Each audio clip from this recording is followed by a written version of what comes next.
So this is the Gift to the Magi radio musical. Thanks so much for coming out. We've got a couple numbers after it. If you did give on the way, and that's fantastic. We're asking for a $10 suggested donation. If you somehow missed the box, feel free to give on the way out. It's over here by the door. And are there any other sort of general announcements? Are you guys all set up? You guys are ready to go? I have an announcement to make. Andy, you look really nice tonight. True. I said it. You were all thinking it. I said it. It's because Sarah picked this sweater out and gave it to me last Christmas. Where would they be without me?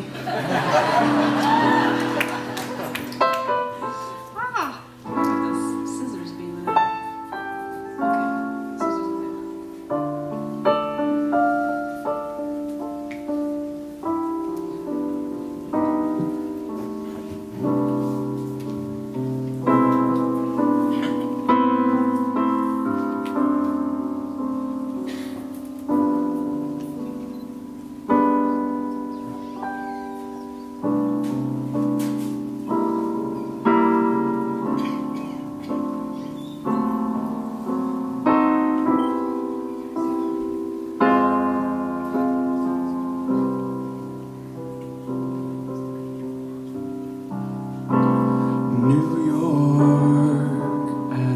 Christmas time is a place beyond compare.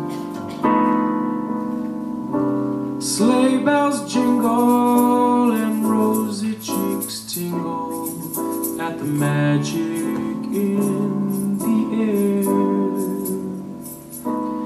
I see smiling faces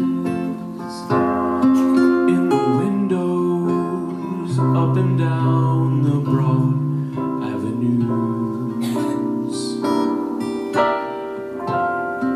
Folks are singing Christmas carols and wishing for a snowflake or two.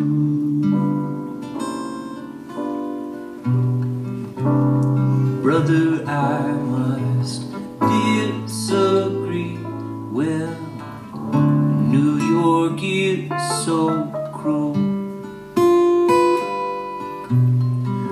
When that December wind gets under your skin, you can't stand those tired old tunes.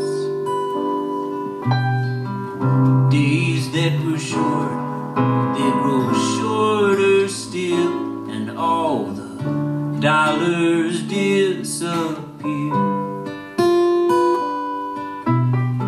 How can you buy your love something sweet when all you have to spend is tears? So I see lonely faces in the windows up and down the broad avenues. Folks aren't singing Christmas carols, it's the cold and empty Christmas time blues. Well, please look in that window there, that's shining all alone, at that lady that's counting every single penny that she owns. $1.87. That was all, and 60 cents of it was in pennies. Pennies saved 1 and 2 at a time. 3 times Della counted it.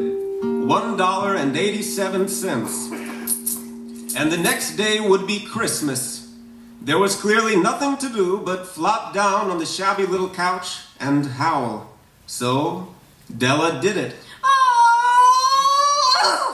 Which instigates the moral reflection that life is made up of sobs, sniffles, and smiles, with sniffles predominating. While the mistress of the home is gradually subsiding from the first stage to the second, take a look at the home.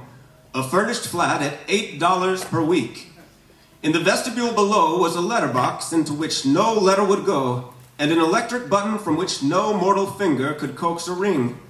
Also appertaining thereunto was a card bearing the name Mr. James Dillingham Young. The Dillingham had been flung to the breeze during a former period of prosperity, when its possessor was being paid $30 per week. Now, when the income was shrunk to $20, though, they were thinking seriously of contracting to a modest and unassuming D. But whenever Mr. James Dillingham Young came home and reached his flat above, he was called Jim and greatly hugged by Mrs. James Dillingham Young, already introduced to you as Della.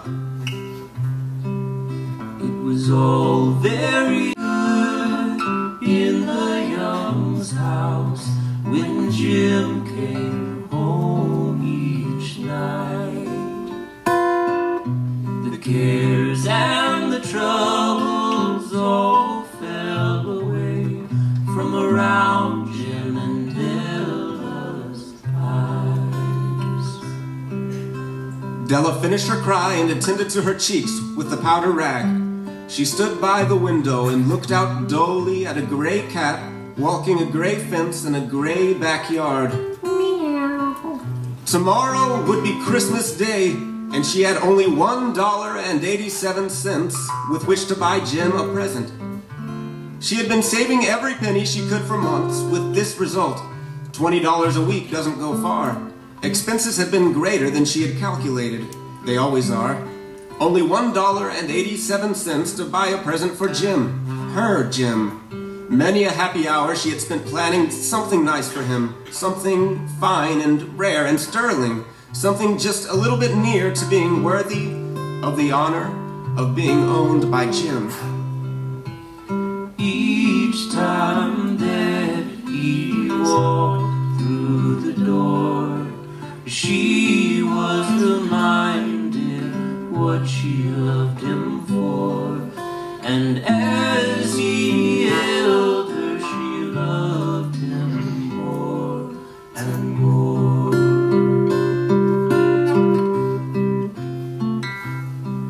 And each time that he saw her standing there, he could not help but for just a moment stare and wonder at the beauty of the simplest things they share.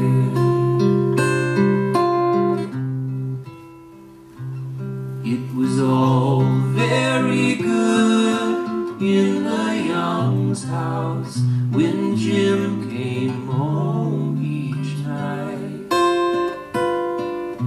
The cares and the troubles all fell away from around Jim and Della's eyes.